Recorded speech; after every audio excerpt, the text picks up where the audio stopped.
안녕하세요. 2026년 인천 평가원 지역 임용시험에 합격한 합격생입니다. 저의 준비 과정이 여러분에게 조금이나마 보탬이 되었으면 좋겠습니다. 우선 저는 전년도에는 기간제 교사로 근무하였습니다. 졸업하고 학부생 이후에도 시험 공부를 해보았으나 제대로 준비했던 적이 한 번도 없습니다. 그래서 합격하던 올해에는 서진 특수의 1년 연간 교육 과정을 1년 교육팩을 수강하여 서진 커리큘럼을 따라갔습니다. 네, 저의 1차 점수는 이렇게 80점대의 점수를 받았습니다. 다른 선생님들이 또 더 잘 보셨기도 하지만 저도 최대한 올인하는 만큼 1차 점수를 고득점 하자라는 목표를 가지고 준비했던 것 같습니다.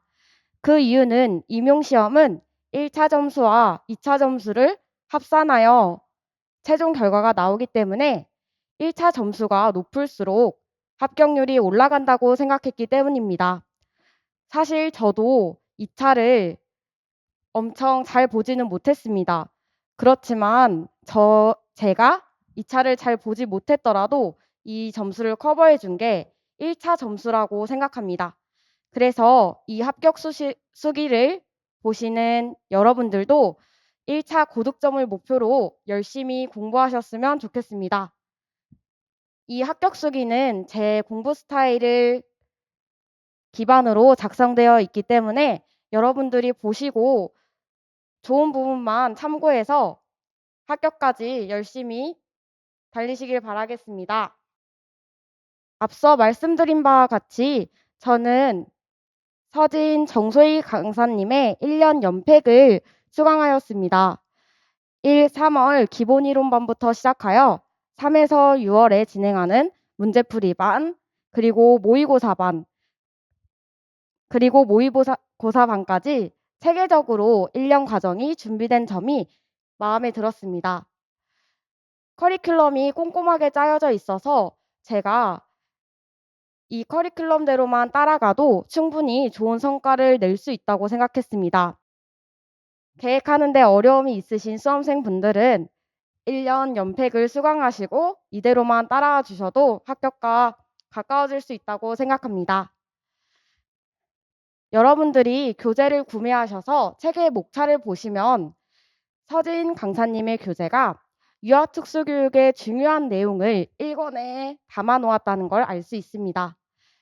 1권에 자폐성 장애, 문제행동 장애, 그리고 정서행동 장애 등을 보면서 유아특수교육에 밀접한 내용을 흥미있게 공부할 수 있었습니다.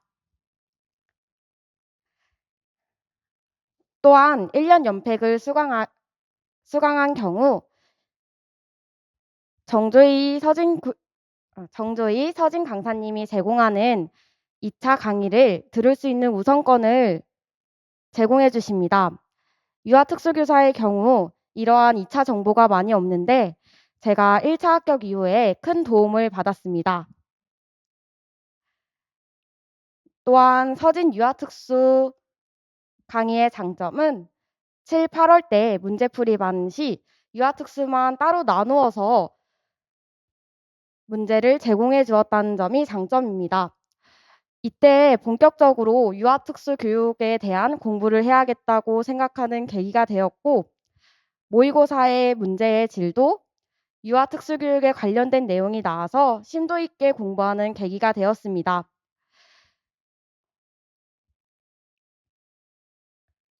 그리고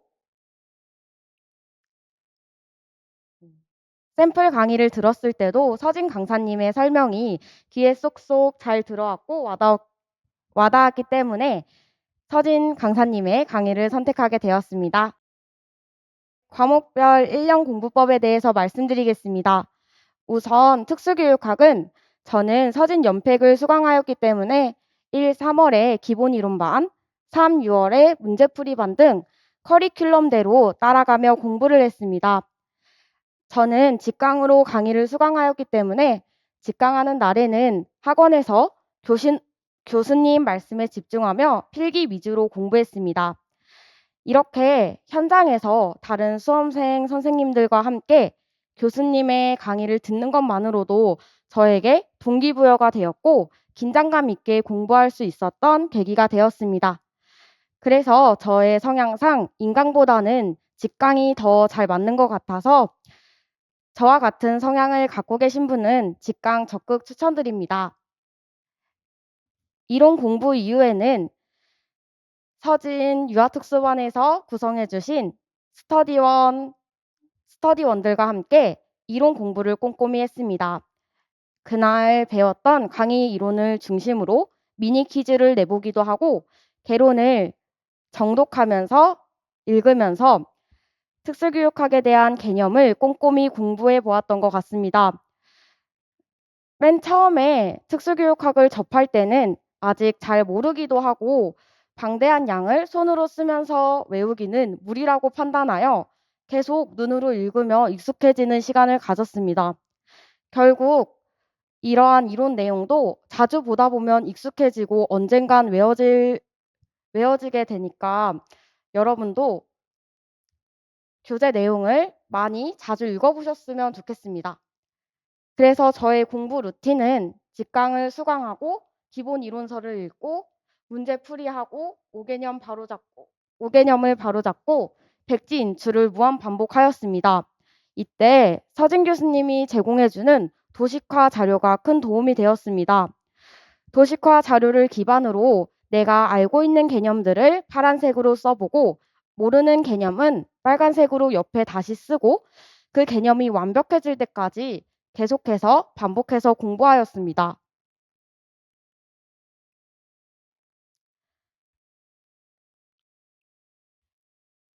이게 제가 공부한 자료인데요.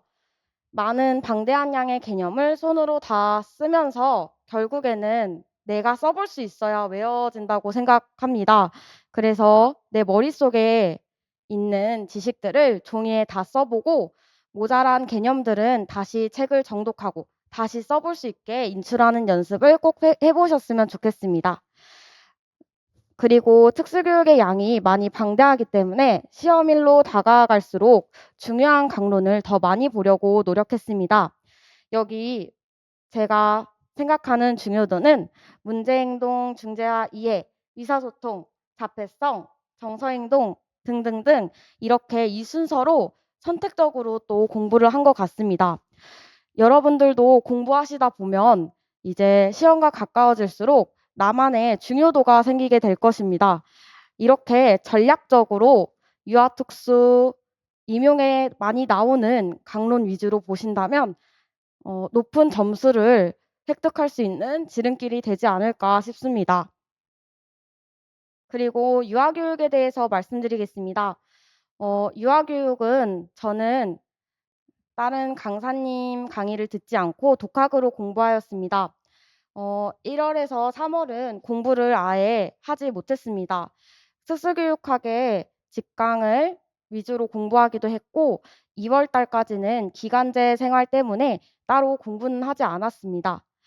그리고 4월에서 6월부터는 유아교육을 본격적으로 공부하기 시작했는데요. 개론이나 강론 기반의 서브노트를 만들었습니다. 이때 처음부터 끝까지 제가 서브노트를 만들지 않고 다른 합격자 선생님의 서브노트를 참고하여 직접 서브노트 기반으로 제가 수기로 한번 작성해 보는 시간을 가졌습니다. 그 서브노트에 있는 내용만 다 보면 성공한다는 생각으로 서브노트를 달달 암기했던 것 같습니다. 다음 카페에 가보시면 다른 선생님들이 올려준 좋은 서브노트가 있습니다. 이러한 방대한 양의 서브노트 중에 나에게 잘 맞는 서브노트를 한 개라도 선택해서 외운다면 여러분의 머릿속에 유아교육학 지식이 잘 담길 것입니다. 그리고 강론이랑 개론은 어느 하나 빠질 것 없이 다 중요하다고 생각합니다. 그래서 저는 항상 공부를 할 때 골고루 모든 과목을 다 외우려고 노력했습니다. 그리고 유아특수교육학에서 자주 안 나오는 교사론 평가, 부분도 부모 교사론 평가 부분도 최대한 빠지는 부분 없이 다 보려고 노력했습니다. 그리고 강론 중에 교육과정이나 사상, 아동복지는 유아특수 과목에 출제된 적이 많이 없어서 이 부분은 잘 안 봤던 것 같습니다. 강론 개론도 여러분이 한번 공부하시다가 중요한 부분 위주로 또 공부하는 것을 추천드립니다. 특수교육과 유아교육 둘 다 양이 많기 때문에 저는 스터디를 적극 활용하였습니다. 특수교육 강의에서 만났던 스터디원들과 함께 구술 스터디도 하고, 짝 스터디도 하고, 미니 퀴즈도 내보고 계속 반복하였습니다. 저는 개념 정리와 키보드 타이핑을 주로 공부했는데요. 쓰다가 너무 손이 아프면 키보드 백지에 내가 알고 있는 개념을 한 번씩 쫙 인출하는 시간도 가졌습니다. 저는 특수교육과 유아교육의 공부 비중을 50대 50으로 동등하게 가져갔던 것 같습니다. 다음은 유아특수교육입니다. 유아특수교육은 서진 특수교육 연팩에 포함된 끈기 유아특수 특강을 수강하였습니다. 인강으로 수강하게 되었는데요. 유아특수교육 교재를 읽어보면 진단 및 평가 부분이 특수교육학의 사전과 평가 부분과 비슷하다는 점을 알 수 있습니다. 유아특수교육도 특수교육과 연관된 부분이 많기 때문에 여러분이 특수교육과정과 연계해서 공부한다면 훨씬 더 효율적으로 공부할 수 있을 것입니다. 그리고 꼭 드리고 싶은 말씀은 26년도 시험에 응집력, 결속력 등의 내용이 출제되었습니다. 이처럼 유아특수교육도 매년 한 문제씩 나오니 꼼꼼히 살펴보시기를 추천드립니다. 추가로 덧붙이자면 저는 응집력, 결속력을 서진 모의고사 문제에서 풀어봤던 기억이 있습니다. 그래서 이 개념은 놓치지 않고 확인할 수 있었던 것 같습니다. 여러분도 유아특수교육학 공부 빠짐없이 열심히 하시길 바랍니다. 그리고 추가로 말씀드리고 싶은 부분은 저는 유아특수교육 공부가 특수교육학이나 유아교육학 공부보다는 눈에 잘 들어오지 않았습니다. 그래서 매번 공부를 시작한 후 루틴처럼 한 두 시간씩만 보자 이렇게 생각했습니다. 아침 시간 한 두 시간에 투자하여 이 시간이 아니면 유아특수교육학을 보지 않는다 생각하며 시간을 따로 투자했던 것 같습니다. 다른 과목을 공부할 때도 독서대에 유아특수교육학 책을 펼쳐보고 언제든 모르는 개념, 중요한 개념을 볼 수 있게 꼼꼼히 보았습니다. 다음은 누리과정 고시문, 총론, 그리고 장특법에 관련된 내용입니다. 저는 학부생 때 유아교육과 유아특수교육을 복수 전공하여서 누리과정에 대해서는 어느 정도 이해가 있었습니다. 그래서 저는 주로 싱송 스터디를 참고하여 노래를 일상에서 계속 들었습니다. 노래로 방대한 양의 법을 듣다 보니까 자연스럽게 외워지기도 했습니다. 여러분도 3월부터 누리과정 싱송 스터디를 쭉 들으시는 걸 추천드립니다.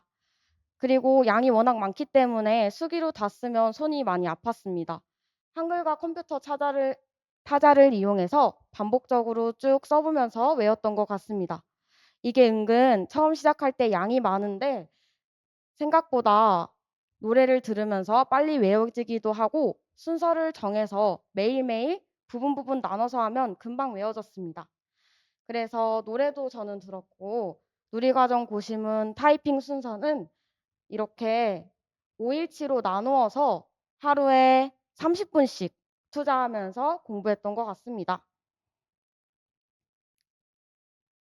이렇게 그 백지에 누리과정의 모든 영역을 한번 타이핑 해보는 시간도 매일 꾸준하게 가져갔던 것 같습니다.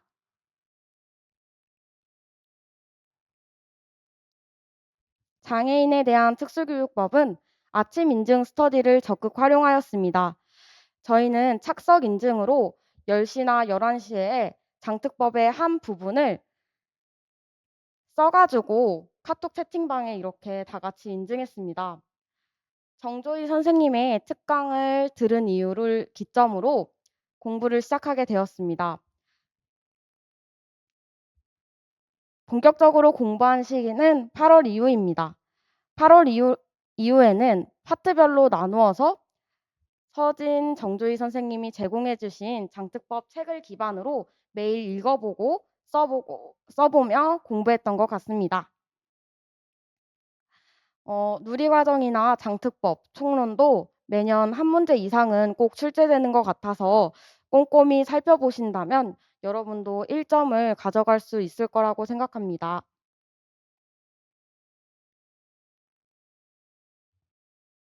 다음은 교직 논술입니다. 교직 논술은 서진 연팩 수강 시 관련 강의를 들을 수 있습니다. 지스쿨에서는 논술 첨삭 기간에 논술 작성한 것을 제출하면 서진 선생님께서 꼼꼼히 살펴보고 피드백을 주시는데요. 저는 논술에 대해 자신이 없었던 상태라서 이러한 피드백이 큰 도움이 되었습니다. 인터넷 강의를 들으면서 교직 논술의 흐름, 조건 등을 살펴보고 모범 답안을 일주에 한두 개씩만 읽어보는 시간을 가졌습니다. 그리고 8월 달이 되어서 최근 4개년도 논술을 한 주에 한 개씩만 써보았습니다. 논술 문제를 기반으로 개요도를 만들어 보고 모르는 문제는 모범 답안을 보고 개요도대로 처음부터 끝까지 써보는 연습을 했습니다. 논술은 20점이라는 점수를 가지고 있기 때문에 이러한 점수를 놓치기 싫다는 생각을 했습니다. 그리고 스스로 논술에 부족한 점을 느껴서 9월 달이나 10월 달에는 한 주에 두 번 정도 스터디원들과 논술을 써보는 시간을 가졌습니다. 유아특수 논술의 경우 지문에서 답을 다 찾을 수 있기 때문에 문제를 꼼꼼하게 읽고 키워드와 논점을 파악하는 연습을 하는 게 중요하다고 생각합니다. 또한 중요한 부분은 문제 문항의 1, 2, 3, 4 문항을 확인하고 채점표의 기준과 점수를 확인하여 그 옆에 답안을 써내려가는 연습을 계속했습니다. 그리고 은근 헷갈리는 게 어떤 교사가 이야기하는지 헷갈려서 여러분이 답을 쓰실 때 최교사, 박교사 이렇게 꼼꼼하게 문항을 살피고 논술 작성하는 연습을 하는 것을 추천드립니다. 논술 강의에도 나와 있듯이 시험 시 논술 초안지가 있지만 최대한 나만의 개요도를 짜서 논술을 작성해보는 연습이 필요하다고 생각합니다. 처음부터 끝까지 줄글로 다 쓰다 보면은 시간이 모자라서 옮기는데 굉장히 힘이 들었습니다. 따라서 논술은 핵심 키워드를 기반으로 시험지에 옮겨 적는 연습을 하도록 추천드립니다.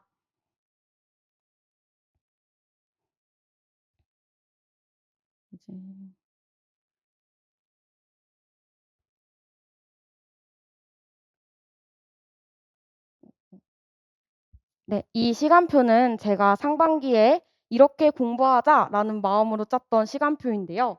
이 시간표는 6월 달에 이렇게 공부하려고 짜봤던 것 같습니다. 그치만 아직 6월 달에는 각각의 개념이 완성되지 않았던 시간이어서 이렇게 하루치에 이 많은 양을 공부하는 게 조금 무리였습니다. 그래서 특학이랑 개론이랑 섞어서 공부하는 시기를 가졌는데요. 하루는 특학, 하루는 유아교육 이렇게 퐁당퐁당 공부하는 방식을 선택했습니다. 이 상반기의 목표는 다회독이 목표였습니다. 6월 전까지 그래도 3번은 강론을 읽어봐야 한다는 생각을 가졌습니다. 그래서 상반기 시간표에 대해서 또 자세히 이야기하자면 1월부터 3월까지는 특수교육학 위주의 공부를 하였습니다. 노량진 직강에서 서진 교수님의 말씀을 듣고 특수교육에 대한 이해를 하려고 노력했습니다. 3월 전까지는 특수교육학을 한 번이라도 다 회독하는 게 중요하다고 생각하며 공부했습니다. 그리고 4월부터 6월까지는 유아교육학 개론과 강론을 공부하는 시간을 가졌습니다. 특수교육학은 직강으로 주로 공부하였고 4월에서 6월까지는 유아교육을 개인 공부 시간에 많이 공부했던 것 같습니다. 이때는 유아교육학을 1회독 그리고 서브노트 기반으로 서브노트를 다 외우자라는 생각으로 공부했습니다. 그리고 5월에는 정조희 선생님의 특강을 기반으로 장특법 공부를 시작했고 6월에는 문제풀이반을 위한 공부를 했습니다. 이렇게 문제풀이반을 위해 공부할 때 다시 기본 개념을 공부할 수 있는 시간을 가지게 되었는데요. 저는 이때 공부 목표는 문제풀이반에서 좋은 점수를 얻는 것이 공부의 목표였습니다. 이렇게 단기적으로 바짝 집중하여서 성과를 내게 되면 이게 차곡차곡 쌓여서 나중엔 좋은 결과로 돌아오게 된 밑거름인 것 같습니다.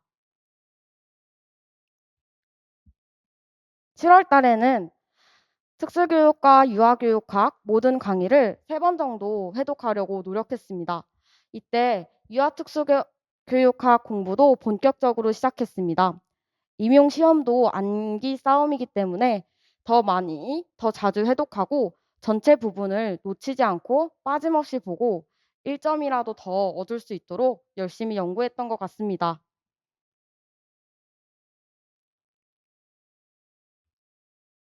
저의 하반기 시간표입니다. 하반기 시간표에는 정말 이 스케줄대로 모든 과목을 볼 수 있도록 노력했습니다. 이제 8월 달에 하반기 되면 마음이 조급해지기도 하고 임용의 TO도 나오는 시간이라서 싱숭생숭한 기분이 들기도 하지만 이대로 안 하면 불합격이다 라는 생각을 하고 공부했습니다.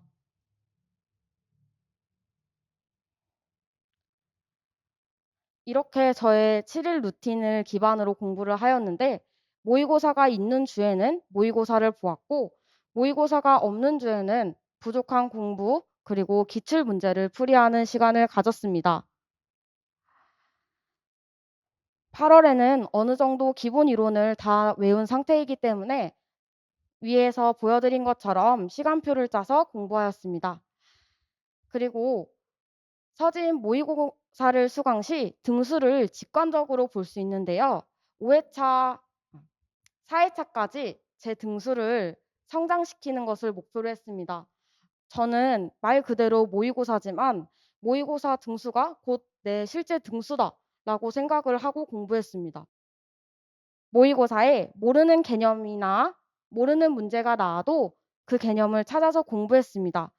그 시험장에 모든 개념을 그래도 한 번이라도 어느 정도 아는 상태에서 들어가야 한 문제라도 더 맞출 수 있다고 생각했기 때문입니다.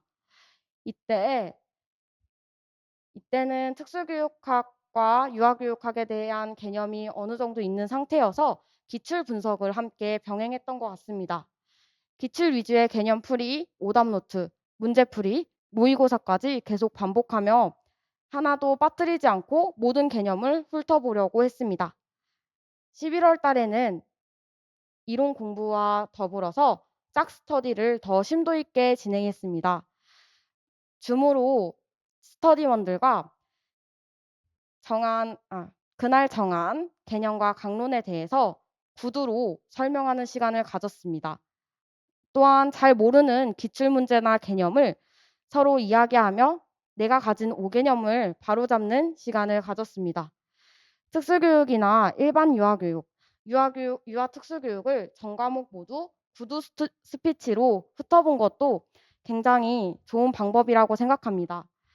11월 달이 되면 시험도 가까워지고 봐야 할 양은 많은데 시간이 부족한 상황이 발생합니다.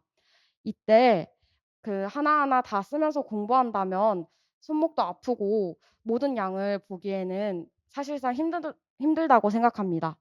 그래서 저는 스터디원과 함께 매일매일 모든 과목을 말로 이야기하며 설명하고 인출하는 시간을 가져보았습니다.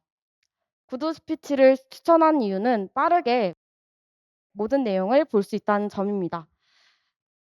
저는 운이 좋게도 하루 전에 본 매슬로우에 관련된 이론이 시험에 나왔습니다. 여러분들도 구두 스피치 적극 추천드립니다. 다음으로는 저의 개인 공부 방법에 대해 말씀드리겠습니다. 저는 서진특수에서 제공하는 도식화 자료를 잘 활용하였는데요.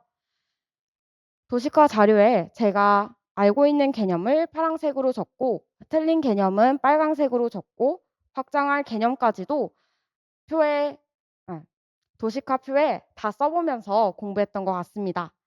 그리고 공부를 하다가 손이 아프면 타이핑을 활용해서 공부를 하였는데요. 여기 있는 내용은 정서행동장애에 대한 내용입니다. 자기 교수, 자기 진술문, 자기 강화 등등 이렇게 제가 알고 있는 개념을 타이핑으로 한번 다 인출해 보는 시간을 가졌습니다. 머릿속에 있는 내용을 직관적으로 볼 수 있고 수정도 하면서 확실하게 개념을 정립해 나갔던 것 같습니다. 도식화 이용한 암기를 주로 했고 책을 먼저 읽고 도식화를 외우고 개념을 이해하고 땀지 써보고 백지 인출하고 문제풀이하고 오답을 체크하는 방법으로 공부했습니다. 이와 더불어서 기출에 나온 개념을 중요하게 보려고 노력했습니다. 여기 있는 사진에 나와 있듯이 스터디원들과 함께 문제풀이 인증 시간을 만들어서 매일매일 각 개념에 대한 영역별 문제집을 기반으로 문제풀이를 했던 것 같습니다.